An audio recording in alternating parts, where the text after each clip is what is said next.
The Jets round out their coaching staff. Breece Hall seems headed for a transition tag, and I think that the Jets, there's a good case to be made that they should have one of the youngest rosters in the NFL again next season, 2026. Now, they did bring in Frank Reich. We knew that. Offensive coordinator, covered that. That's fine. It could be marginally better than Tanner Engstrand. That's cool. They wanted to get some old heads in here on offense, some experienced dudes. All right, I'm cool with it. He brings in Bill Musgrave, who's the quarterback coach, and respectfully, I heard the name and I saw his picture. I thought he was like 90 years old. Bill Musgrave is under 60.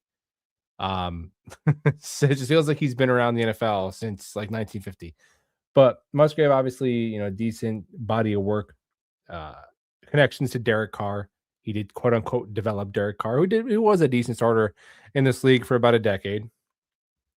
They bring in Seth Ryan, son of Rex Ryan, passing game coordinator. Alfredo Roberts comes in as the tight ends coach. Got a handful of offensive assistants like Thomas Merkel and Ronald Booker on the defensive end, and obviously Aaron Glenn calling plays with our guy Duker at defensive coordinator. So it's a pretty mixed bag of some older coaches who, when you are a coach in the NFL for a long time and you're available to work for the Jets, you're going to have some parts of your resume that are less than optimal.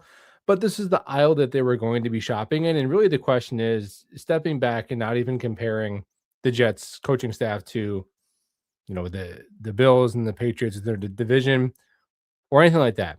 Just did the Jets coaching staff get better than it was last year? Now, it's not the highest bar, but I would argue probably yes.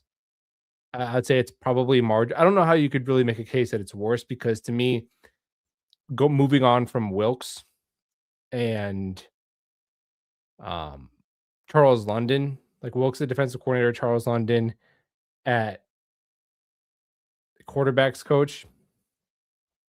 Like those are probably positions where it's hard to do. It's hard to do worse than. And they got, Aaron Glenn was hired because he was a DC. So Aaron Glenn is a better DC than Wilkes. Bill Musgrave probably better quarterbacks coach than Charles London. Frank Reich might be a push with Engstrand because I think you have to consider that Engstrand was maybe on the upswing and Reich hasn't, done anything really noteworthy in a few years.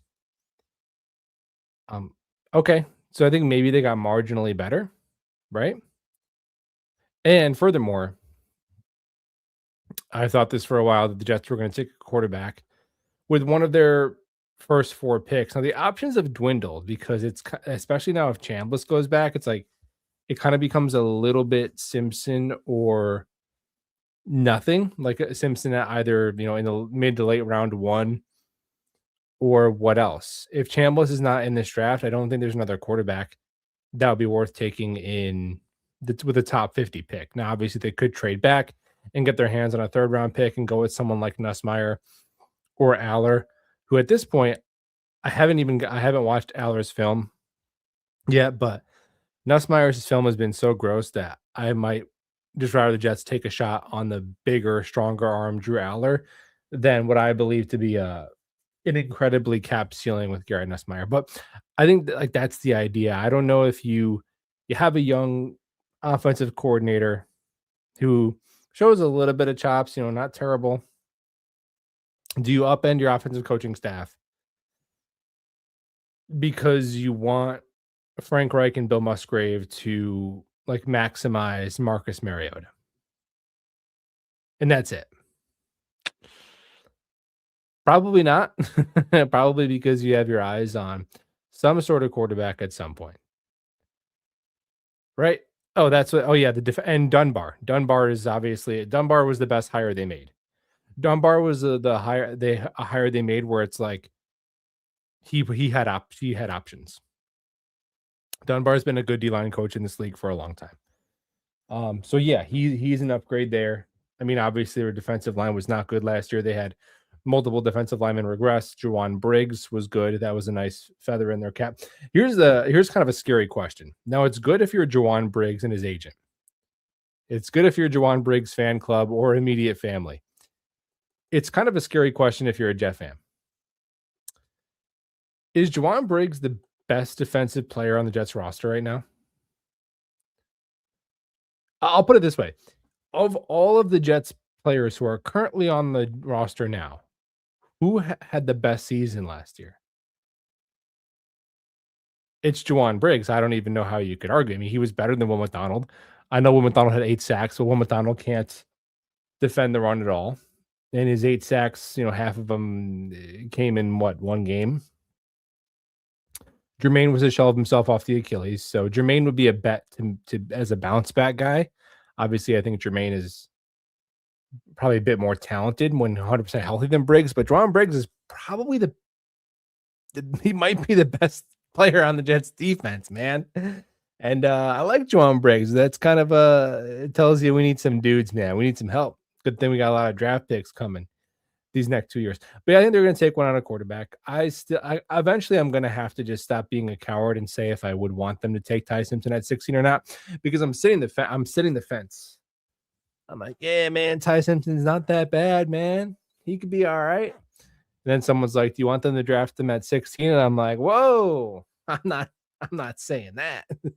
Because I don't know. We'll see if he could fall. There's just so many teams who need a quarterback that have multiple first round picks. Like obviously Jets, multiple first round picks, Rams, multiple first round picks, Browns, multiple first round picks.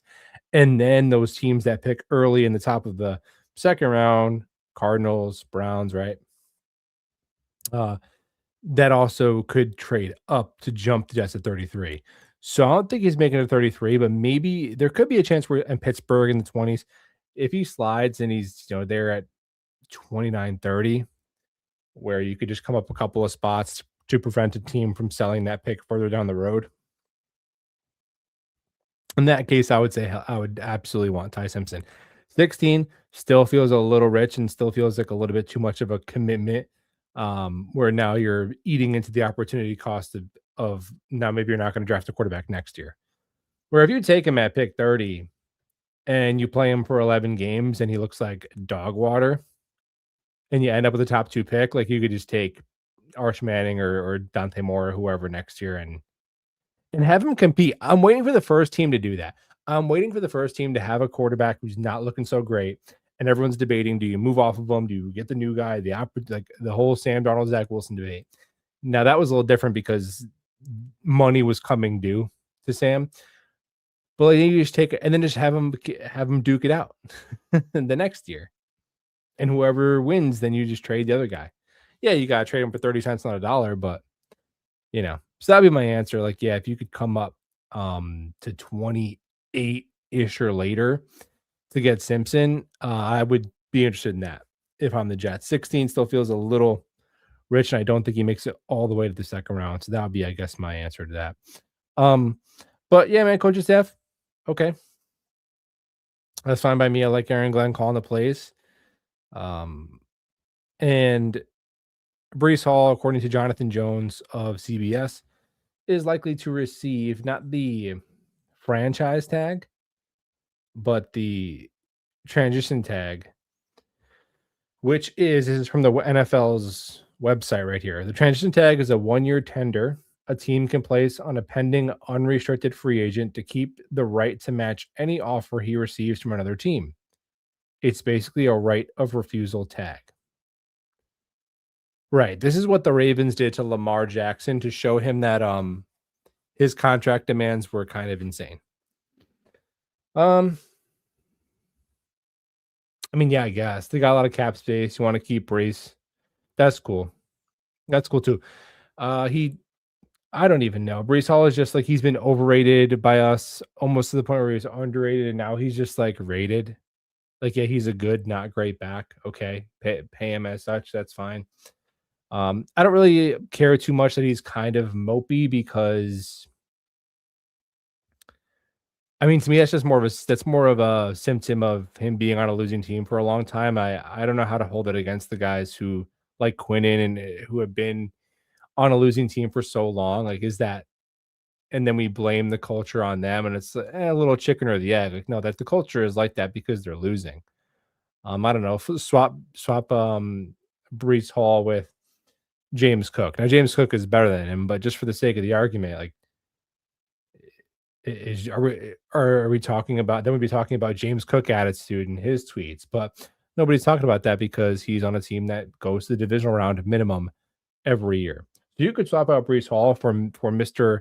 Non-mope running back, and then you can go ahead and be hot trash for 4 years, and Mr. Non-mope is gonna become mopey anyway.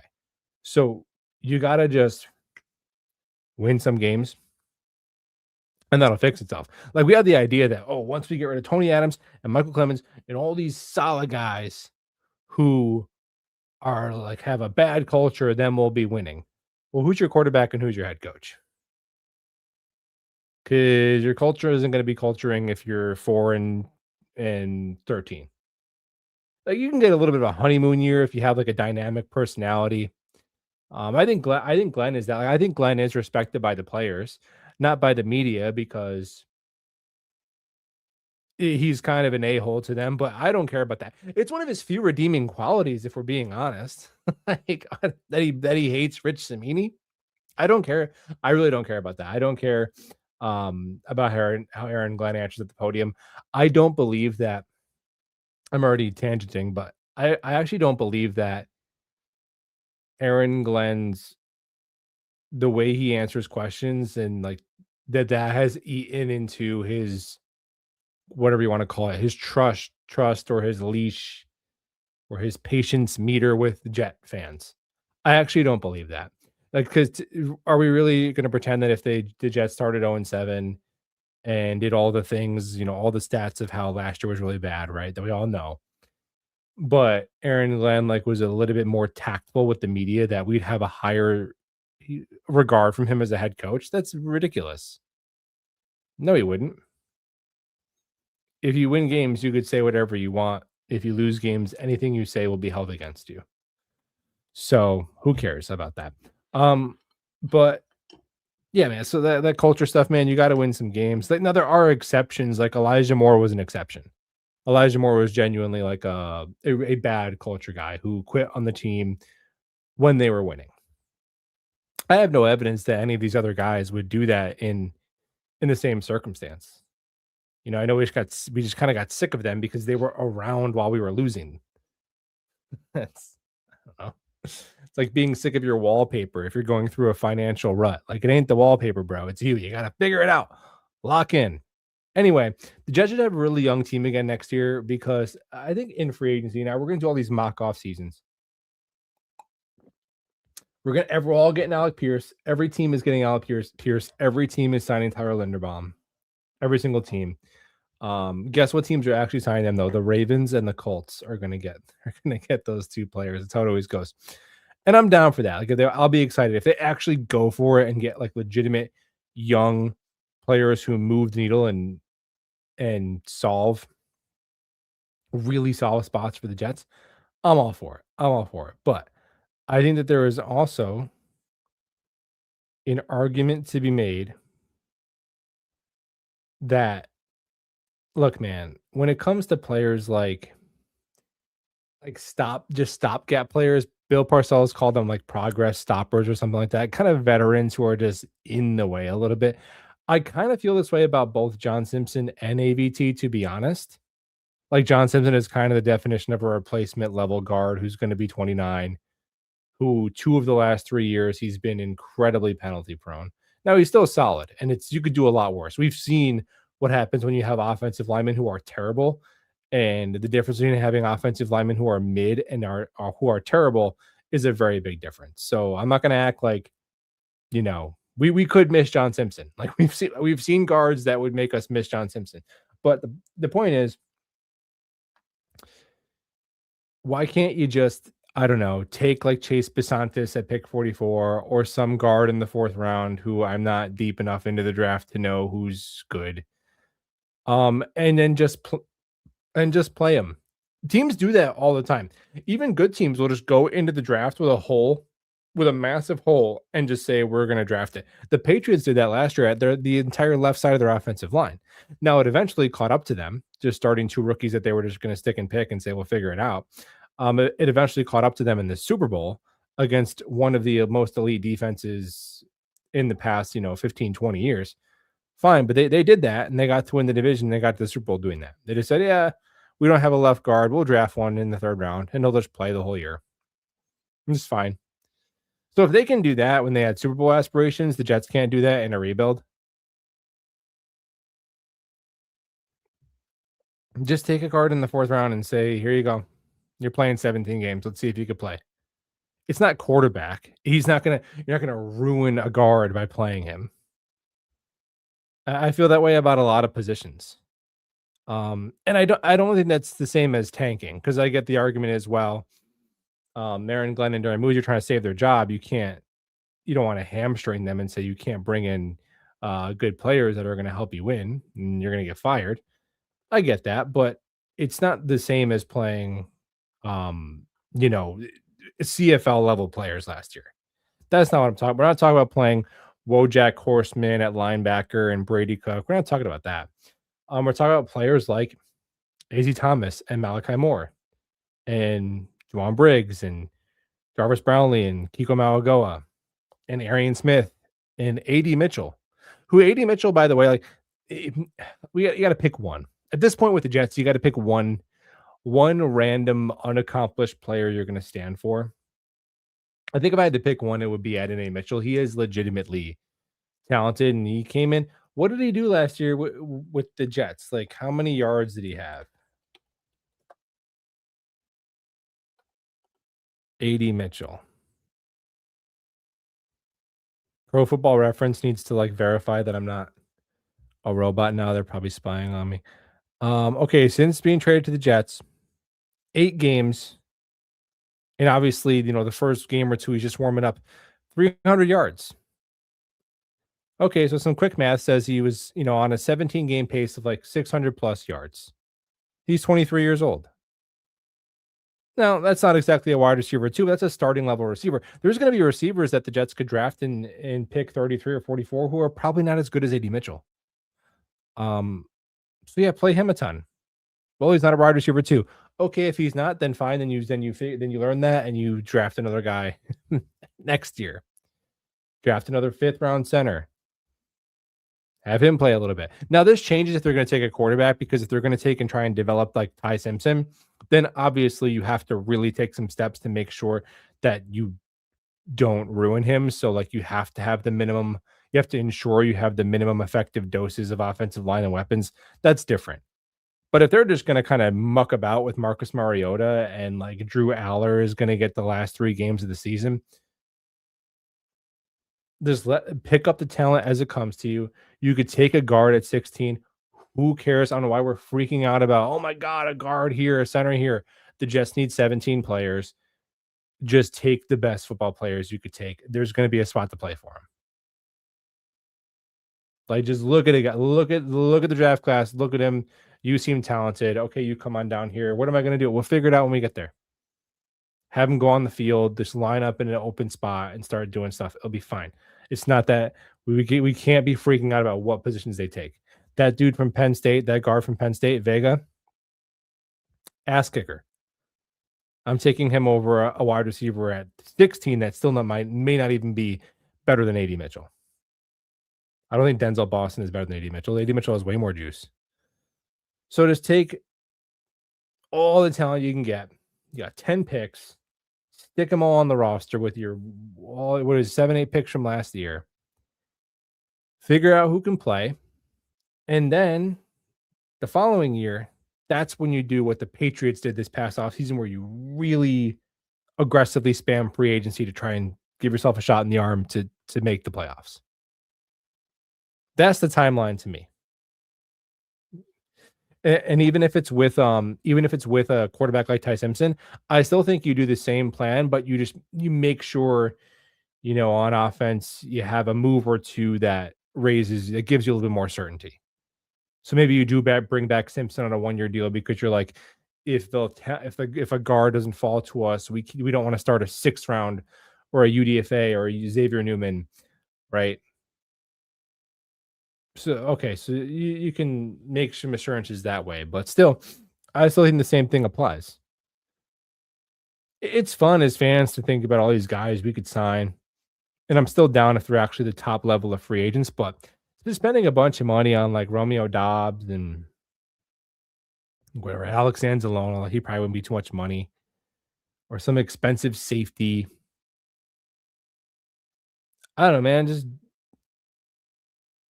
over the next 2 years, like all these draft picks you have, like have those guys, have most of those guys make the team and find out if they can play.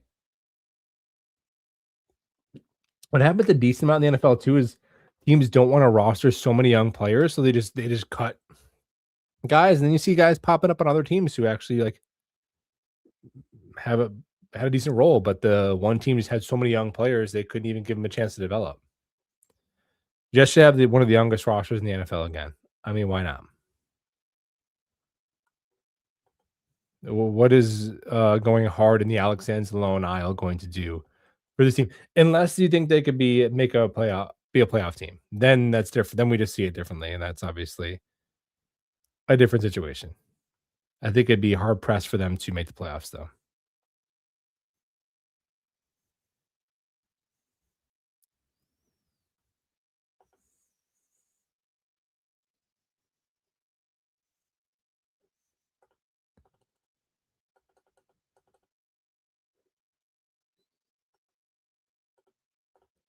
What round are the Jets going to take a swing on at quarterback?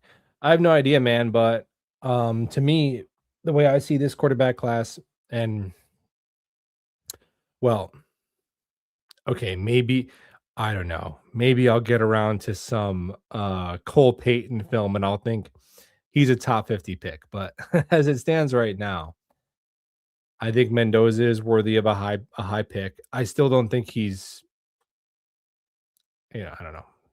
Maybe I'm a little bitter because we don't have the number one pick. I still think that I'll put it this way. I think Fernando Mendoza had a was in a very, very advantageous situation. And he made the most of it. Like they were good in a large part because of him. I would want the Jets to take him if we had the number 2 overall pick. So I'm not, coping to that extent, but I don't think I don't understand how people think that Mendoza is an automatic first overall pick any day, any draft class. But Ty Simpson is like some third round player. That I don't understand. Same thing with Dante Moore. Ty Simpson again just had really bad PR and he's auraless. He has no aura. And we see this with quarterback all the time. Like last year, if someone were to tell you the Jets should sign Daniel Jones instead of Justin Fields, you would have been well, now we our mind is contorted, but I can promise you at the time you would not have been able to say that. Why? Because Justin Fields has aura.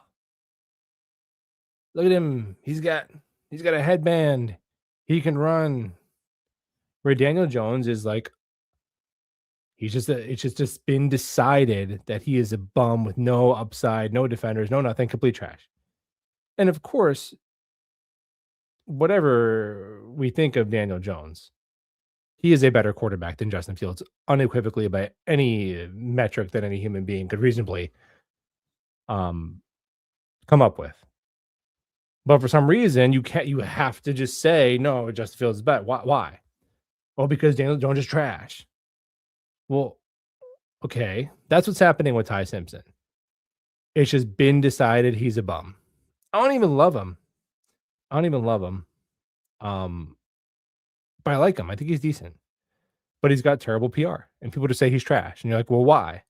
Which game was he really trash in? That wasn't the very last game that everyone saw. That's the problem, really. That's honestly the problem, is because everyone tunes in for those last few games, and it's like, oh my gosh, this is the guy who is supposed to be good. He looks trash. So I guess fair enough. Um, so yeah, I see it as either Ty Simpson in the mid to late first round, or you just wait until day 3 and you take your shot with Aller, or maybe with I think Nuss could slide because Nussmeyer is like Ryan Fitzpatrick type of quarterback. He's not a starting quarterback to me. Chambliss is fun. Chambliss would be my third quarterback. Like if we could somehow end up with a third round pick, I would probably take a shot on Chambliss there. Kind of similar to I felt about Milroe last year, where it's like, yeah, it's pretty rough around the edges, but he's got a lot of juice. And I don't know. Chambliss would be fun.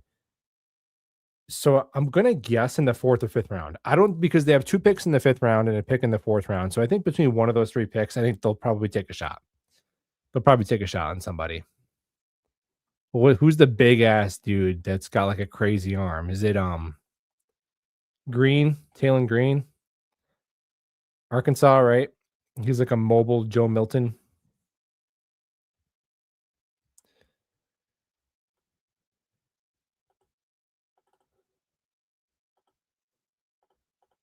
So yeah, I would say around there.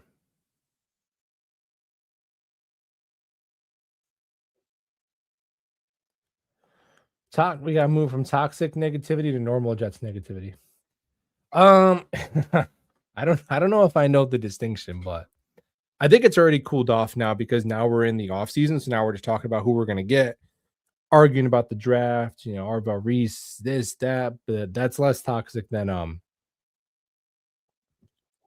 it was at the end of the year, that's for sure.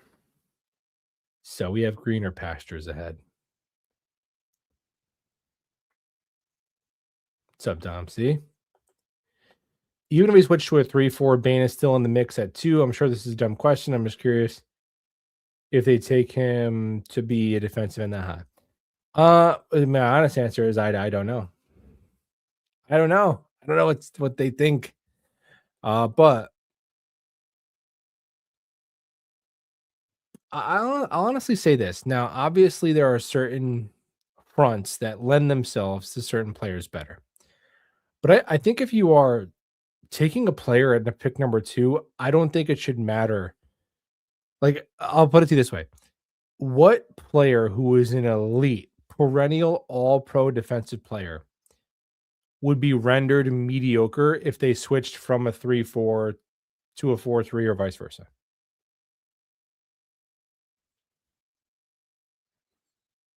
I mean, maybe one guy would be a little better, one guy's more, comfortable doing this or that. Um, but I think if you're that dude, like you're just gonna be that dude. Like if you're TJ Watt, man, 4-3, 3-4, like you're gonna go get it. So to me, those scheme fit things are really more important when you're talking about your mid-tier free agents, your Alex Anzalone aisle, and your day 3 picks. Right? We've seen that. Like, oh, Bryce Huff, like, oh, you're useless outside of a wide 9. Okay, well, you're a UDFA, right? That's different. Jamie and Sherwood, you kind of were a scheme merchant. You were a 5th round pick. Okay, it happens. But if you're gonna be a number 2 pick, and then furthermore, that Jets player is probably gonna be on the roster longer than this coaching staff is gonna be coaching them. So you're hoping you're getting a guy who could kick ass either way. Now, and with how much like the 4-2-5 defense has just become the base defense. But yeah, I think interior defensive lineman in a 3-4 might be Ruben Bain's best position. A comp I've made quite frequently is Kobe Turner, who's on the Rams, and I believe they run an odd front. Because I think it's Young who's on the other side of him, or is Young the nose tackle? I don't remember. They have another defensive lineman that his name has escaped me. They drafted in like the 3rd round too. They just draft so well.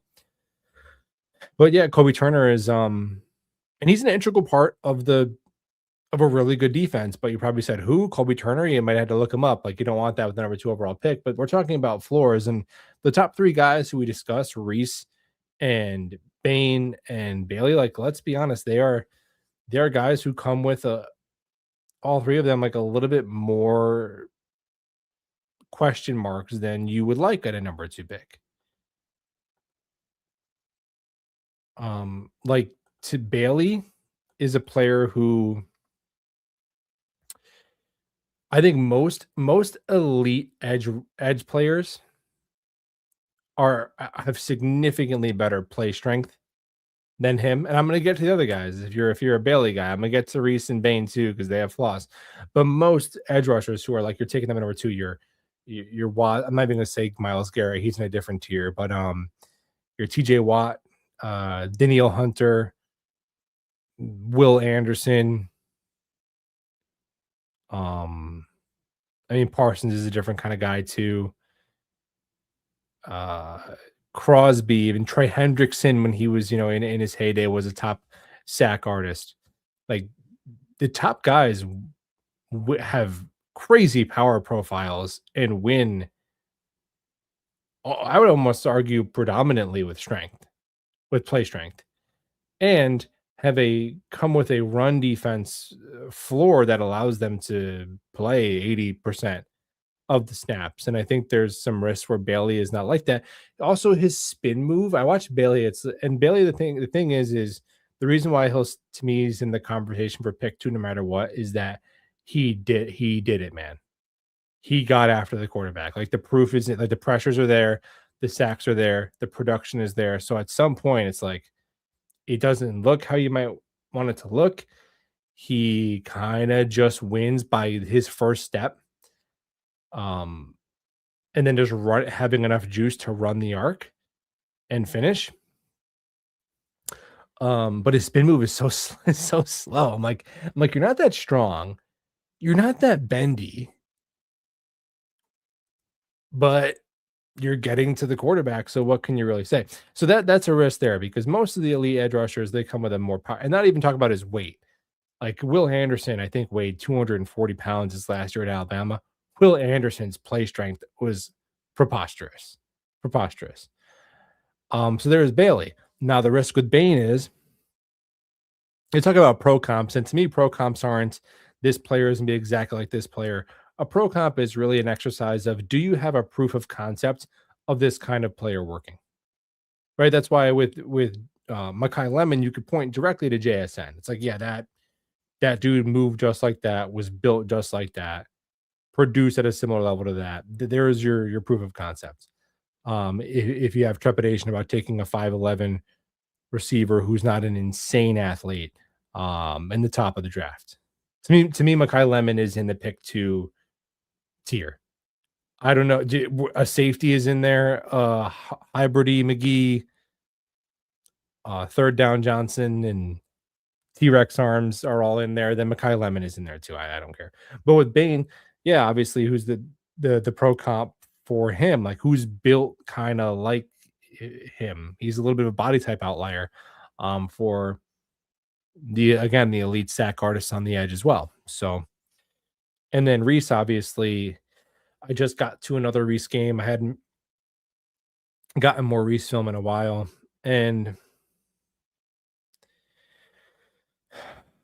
yeah, you watch each one of these guys and you come away with like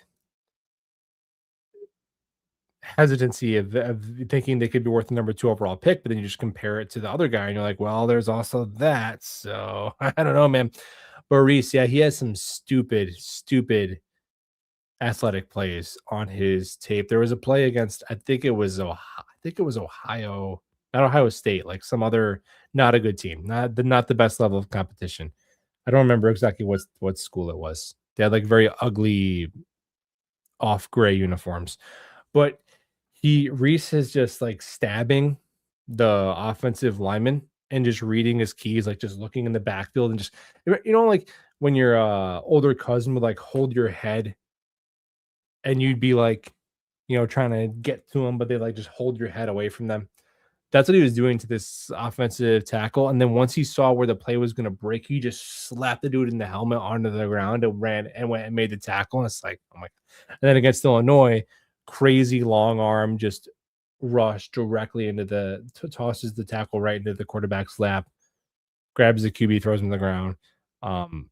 So yeah, there's some nasty stuff there. But also with Reese, if you just watch his pass rush reps at edge, yeah, man, and then you watch Bailey's and you watch Baines, like the Bailey and Bain are those reps are going to be so much better from Bailey and Bain. Honestly, to me, to Bain, the reason why Bain is my number one preference in this draft class. This is my caveman scouting tip. I'm gonna give you the secret. This is how I decided that Ruben Bain was going to be number one. I watched all these players, and anytime they like did a thing, they positively impacted a play for their team. I just made like a little tally. Ruben Bain has so many more tallies than everybody else. Ruben Bain just does more things. He's a doer of things. Like if you watch a game, you're like, "Hey, Ruben Bain, are you going to do a thing?" He's like, "Yeah, I'm going to do like 3 things in the next like 6 plays." And then you're like, "Arvell Reese, can you do a thing?" And he's like, "I don't feel like it right now, but when I do, it's going to be pretty crazy." And David Bailey is kind of in the middle. So that's my scouting philosophy. Self-taught. But yeah, obviously Reese, like there's not a really a well thought through pass rush plan. Like you would be honestly, if you took Arvell Reese at number 2, and I'm still down to do it. I'm still down to do it because of what we talked about with Bailey and Bain. But if you took Arvell Reese at number 2 and your plan was to play him at full-time edge, which we'll see what he tests at. Like I'm really curious to know what he weighs because you watch Ohio State film, he lines up next to Styles all the time. Styles might sometimes looks bigger than him. Like Arvell Reese, but then he's so strong. I don't know. I'm interested to see what he weighs at and like what his some of his three cone is, like some of those like benchmarks for an edge player. But anyway, if you're planning to draft Arvell Reese and put him at edge, which I'm down to do, uh, that would be one of the most raw like pass rush skill sets and pass rush production profiles probably that's ever been taken for an edge at number 2. I would imagine. 'Cause it's more of a projection than like Trayvon Walker, who was kind of that alien type of dude who played full-time edge. I mean, um, and even because Micah Parsons, like that would be that's obviously the ceiling, right? That's kind of your proof of concept. But even he went to what pick 13 or 14. Abdul Carter did it but at his last season at Penn State, they put him on the edge. So he got to play a season of like full-time edge.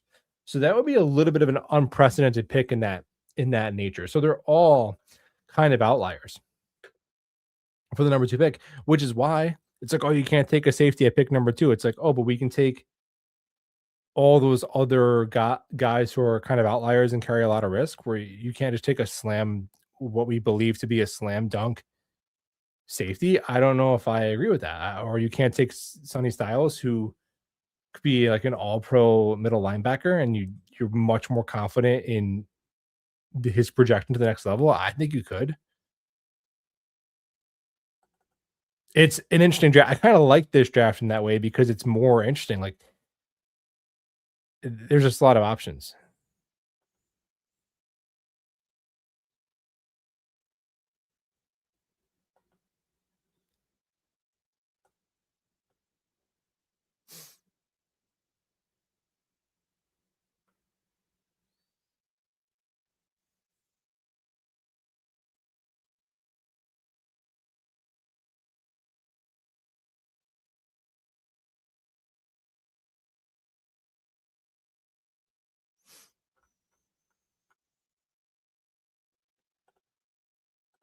What's up, Jake? Appreciate it, man. Mm-mm. So I'm excited to give that diatribe about those 3 players about I don't know, what are we thinking? Probably at least 40 more times between now and the end of April. Yeah. And my conclusion is I don't know. It could go either way. I don't know. You know, last year I was pretty firmly in the Membu camp by the end of it.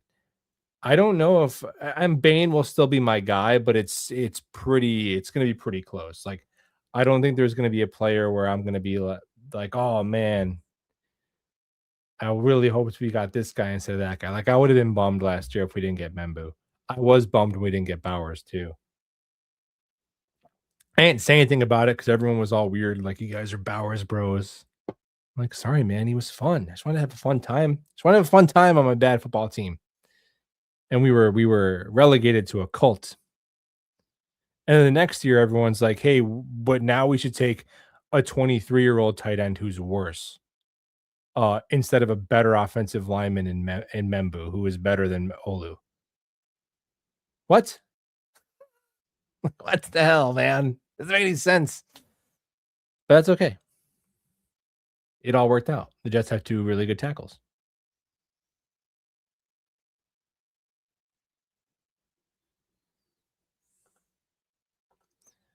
Sam says, "Does Reese overcome Glenn's play calling? Why not trade down for Lemon?" Does he overcome? Well, I don't know. I don't know if Glenn's like, look, Glenn overall as a head coach, obviously, is that's probably something that needs to be overcome. Right, Glenn being the head coach of our team is not a strength. I think even people who wanna give him more time can admit that, as of right now, that is not a strength of the Jets. They don't have an above average head coach. I don't know if his defensive play calling, while I don't know if he's a defensive genius, I don't know if his defensive play calling is something that needs to be overcome. It's probably fine. But yeah, obviously, Arvell Reese would take a little bit more. I think it would be a little bit more of a demand from your coaching staff than Bailey or Bain because I think their roles are a little bit more defined and what you're asking them to do is it's kind of spelled out for you. I don't know. Again, I'm really curious to see what Reese weighs at, especially if he's doing all the drills. Because sometimes guys will like not do the drills, but they'll just show up heavy because they know it won't hurt their agility scores. But if he's doing the drills, then obviously he's going to want to find that balance. So we'll find out what he really weighs. He was listed at 6'4", 243. I'm going to guess he maybe even played a little bit lighter than that, like probably in the high 230s. So did David Bailey. Like David Bailey did not play at 250 pounds last year. They could listen to whatever they want. David Bailey, his Stanford film when he was a junior, looked like he was about 225 pounds. So interested to see what both of those guys actually weigh. Bain, it's fine. He's going to be 265 pounds. We're good to go. But we'll get the answer on the arm length. We will get the answer on the arm length.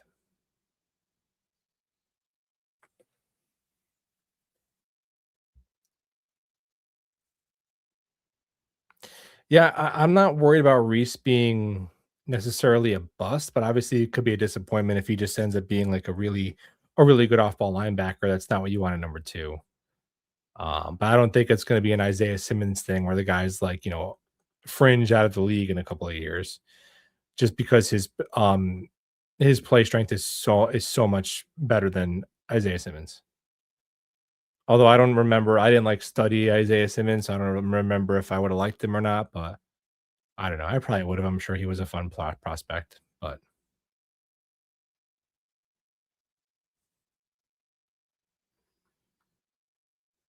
probably would have. I wouldn't have taken Kyle Pitts over Jamar Chase at the time. I tell you that much. Tell you that much. That was insane.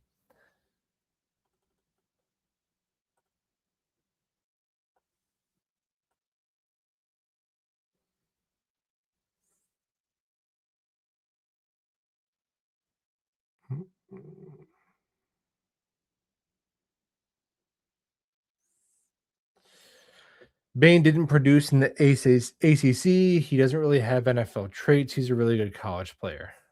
Um, I mean, he definitely put up some numbers. Let's grab Bain's analytic profile. Now, this is probably going to include the playoffs, so it's probably not fair to the guys who. But he padded his sack total quite a bit in the playoffs. I think he entered the playoffs with not a lot of sacks. I think that's accurate, but he ended up being 10 sacks. That's 22nd in the nation. His in hurries, he was first. In pressures, he was second to Bailey. So, I mean, that's pretty good. Two forced fumbles, top 30 in run stops. His double team rate is was significantly higher than Bailey's and Reese's because Reese got a lot of obviously, he was a blitzer a lot. Um, yeah, but I mean, I would say that he produced pretty sufficiently.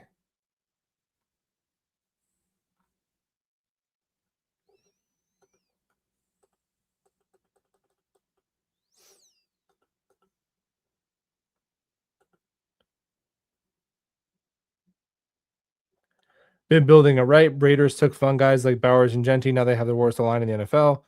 Gonna draft Mendoza to get massacred. I will say this about the Raiders line. They were missing like their two tackles. You're right. Now Bowers, that was like got only to pick 15, so that's probably just a BPA thing.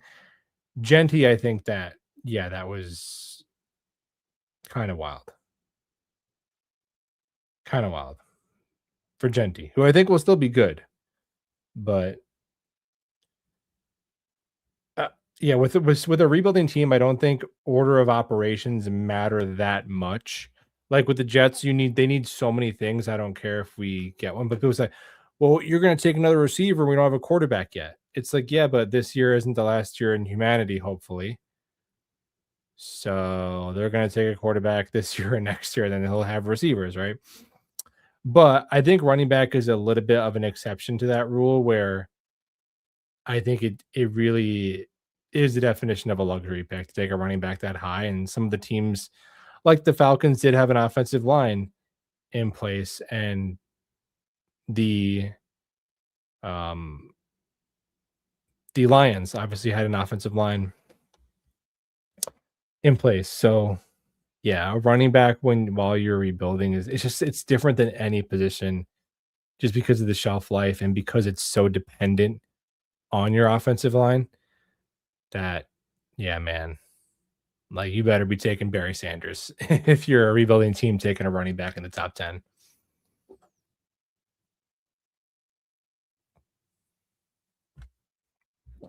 I still think Genty will be good though.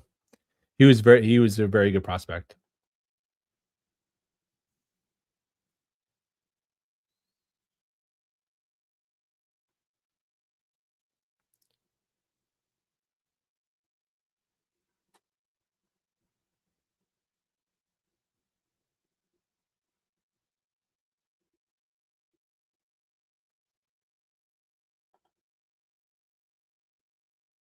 You'll see me 43 minutes. Oh, did I set the time wrong?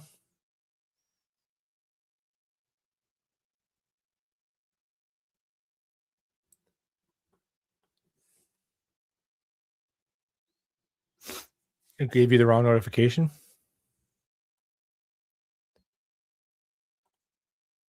I don't understand. I don't get your comment. Maybe I did it wrong. Sometimes I realize I set the stream for like the wrong time, and then I'll be like, sometimes I'll do it like for a way wrong time, and I'll be like at work or something, and I'll look and I'll be like, wait a minute, I'm supposed to be live right now? Like, this is like 4 hours incorrect. Or I'll make a time like for a stream 3 days in advance and I'll forget. So that's why I stopped doing that. I'll just do it now. I just do it like right before I'm gonna go live because I'll forget.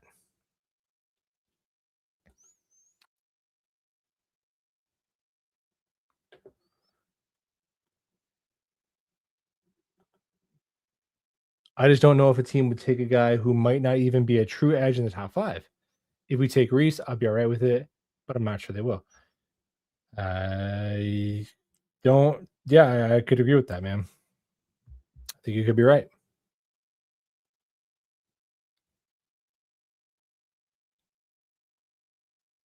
That's why I'm telling you. That's why, like, being the Chiefs at like pick 10, or remember the Ravens when the Ravens had the picks like 14 and 20 or whatever in 2022, and they didn't have to worry about it. They just had the luxury of saying, "Oh well, all the premium positions are gone. I guess we're just gonna have to take a slam dunk stud at safety and center." What a shame. Like, it almost removes that pressure from you. Like the Chiefs, whatever, like Ruben Bain or Caleb Downs is gonna fall to them, and they'll be like, "Well, all the premium spots are gone, so I guess we'll just have to take Caleb Downs, and he'll make 5 All Pros for us." Oh well, it removes that pressure from you. Where if you're the Jets, it's like you can't do that at number 2. It's like, I don't know, you can't do it at 2, but you could do it at 7 or 8. I don't know, man.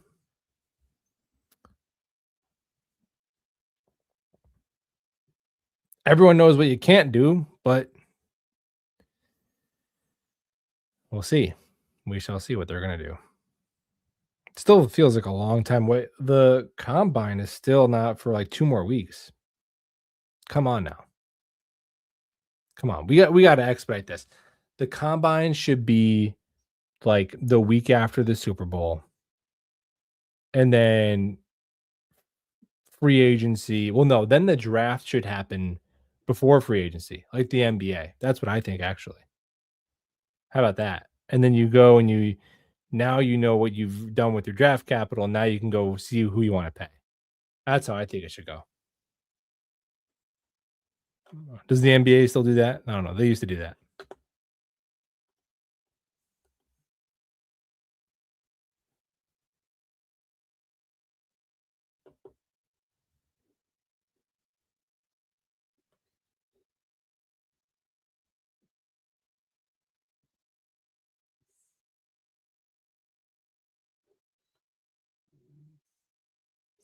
Oh yeah, you will do that to me too, where I'll see like I don't know, like Joe blew it. Joe is one where I appointment watch. Joe blew it. Usually something does like Friday nights, and then Badlands post game show. Those are the two Jet content pieces that I appointment watch.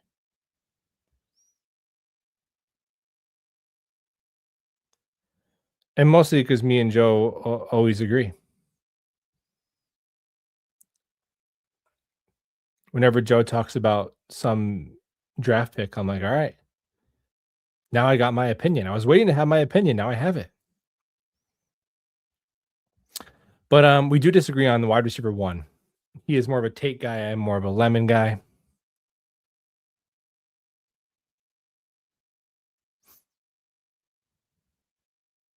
Lemon's gonna be so good. Lemon and David Bailey are two players that just who's gonna trust the production and be willing to bet on like not traditional physical traits do while doing it.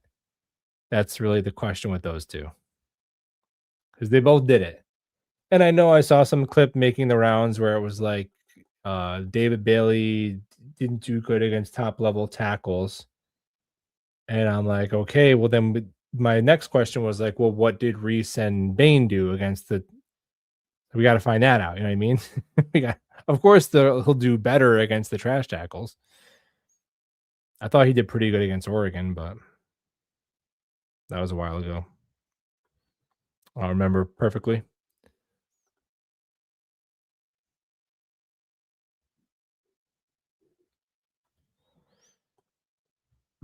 Reese equals Vernon Golston. So in the sense that what you just think he's going to be a bust?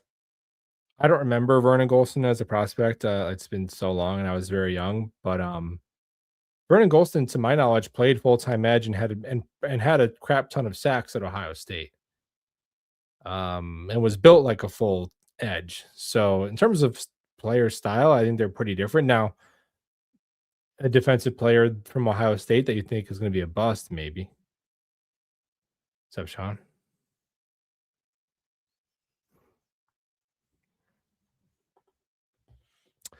Let's put it this way: if Bailey is bad, he's a guy who can't stop the run, aka Will McDonald. If Bain is bad, he's a small DT. If Reese is bad, apparently he's a solid off-ball linebacker.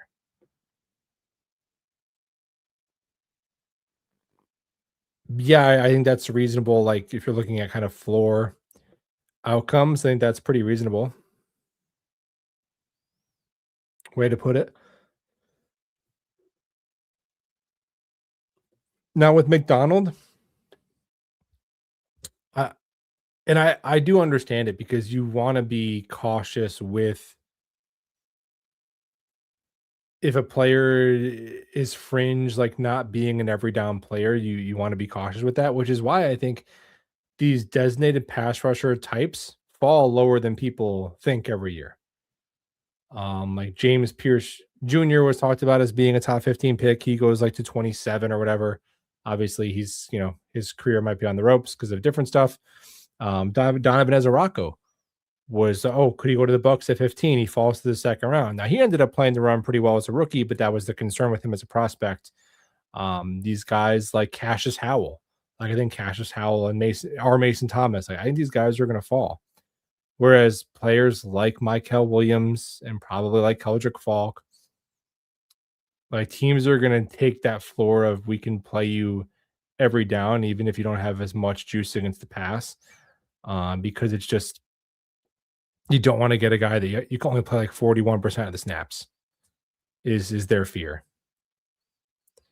But I do think it's worth pointing out how unusually bad Will McDonald is against the run.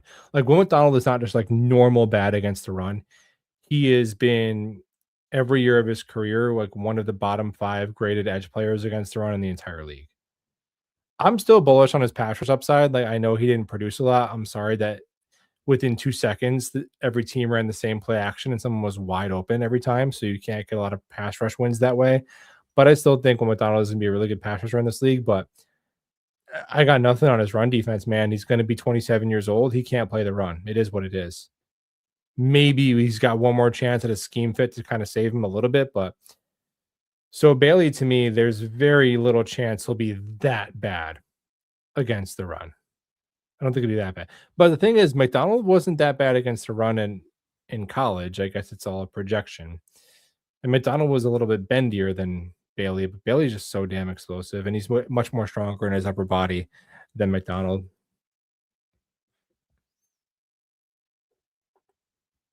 So, yeah, McDonald is an especially bad run defender. Like guys like Hassan Reddick, never really a good run defender, but he met the threshold where you could play him enough. And I'm sure there's other guys like that.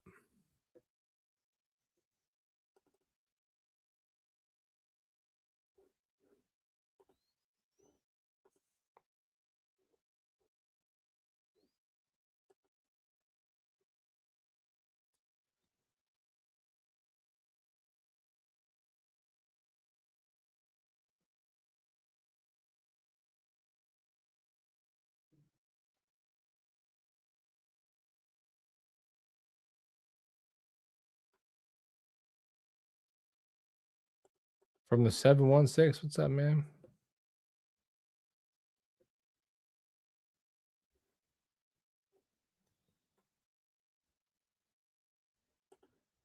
As a former member of the Derek Carr's good club, I'm curious to hear your opinion. So I don't know if you're saying I'm a former member. Yeah, I think Derek Carr is for what he was like I think he was the quintessential like average, slightly above average starting quarterback in his prime. Does Derek Carr get a prime? Do we get to say prime Derek Carr? I don't know if you're saying I'm that or you're that, which I was open to the Jets signing Derek Carr in 2023. I preferred them getting Rodgers, which it seems like both of those options ended up terrible. So, unfortunate. I mean, here's the thing about the bridge quarterback situation. There's almost no answer where I'm gonna jump for joy or freak out. Like everyone's saying, like we got to go get Kirk Cousins, who's gonna be 38 and has an Achilles tear recently, or Derek Carr, who's gonna be 35 and was out of the league last year. Like that's kind of yeah. I'd rather it be Cousins, but I don't. Yeah, here's the way I'll say this. If we use Marcus Mariota as the line of like the standard mid QB2 veteran bridge kind of option, is there whoever the Jets get, are they going to be either 1.5 games better or 1.5 games worse than Marcus Mariota? Probably not. So we're probably within like a 3-win bracket of within the Mariota aisle somewhere. You know, if it's Cousins, maybe that gets us on the higher end. If it's like, freaking Sam Howell, maybe that's like, on the lower end. Or maybe it's Mariota himself, who is just as like your season would be the same with Cousins and Mariota. It would be the exact same. Now, Cousins will get more excitement because he's actually been good before. Um, but it would be the same. They're all mostly the same. So to me, whichever one is the most cost effective in terms of cap resources and draft, whichever one is the most cost effective, get it done and go quietly into the night. Don't got to make a scene about it. Derek Carr is kind of making a scene, like pulling him out of retirement. We don't need to make a scene. Just sign your Mariota and let's go about our day. Is the way I kind of see it. Yeah, Mariota is the baseline. Like Mariota is you know, he's the control. He's the well, there's a better word for it. What is he? The baseline. I guess baseline. But he's like what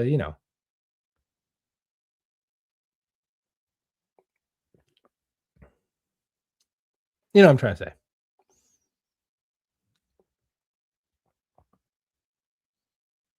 Yeah, it's like a bell curve. You got Mariota in the middle, and I don't think any of the options they have are going to be more than like a standard deviation, better or worse than Mariota.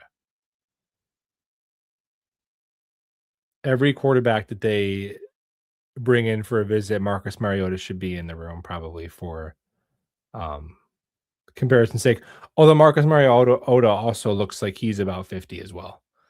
So not ideal.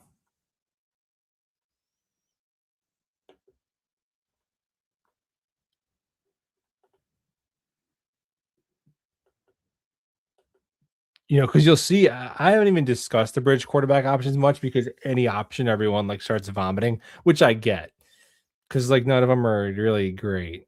Even Malik Willis, it's like 8 starts. I mean, every one you could have some sort of visceral reaction.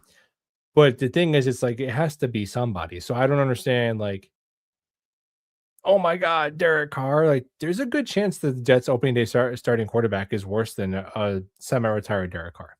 In fact, I would argue most seasons, if you go back, since Chad Pennington, most seasons our starting quarterback opening day is worse than the ghost of Derek Carr or Kirk Cousins or Kyler Murray.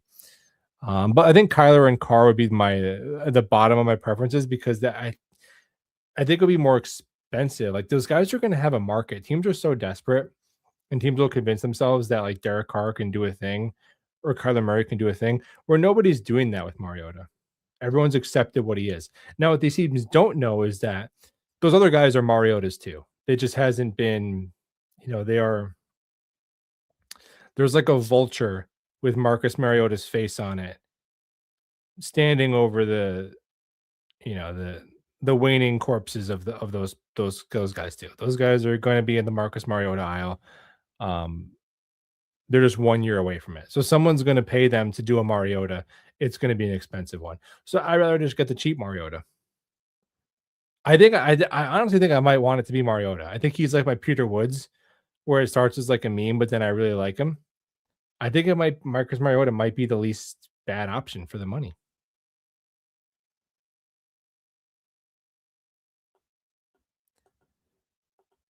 Yeah, I don't care if the Derek Carr starts 10 games for this team and they turn it over to Drew Aller or whoever the hell. Who cares? As long as they're not going to trade some crazy pick for him and figure it out so that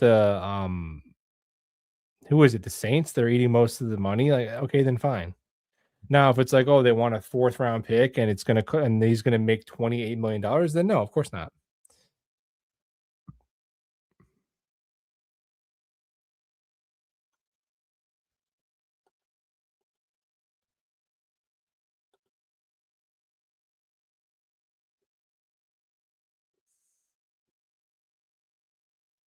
This is the attitude we need. It doesn't matter who we bring in a QB, we're gonna be terrible anyway. Yeah, that's what I'm saying. So just get the cheapest guy.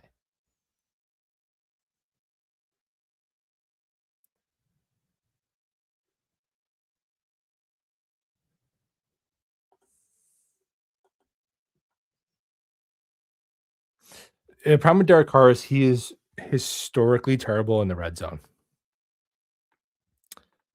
That's why his individual stats have often looked better than his team stat. Now he was on some terrible teams, like terrible defenses, but in the red zone, he just turns into a complete pumpkin.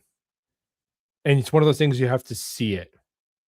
They're like, "Well, really? How bad could it be?" It's like, trust me. Tyrod is a perfect bridge.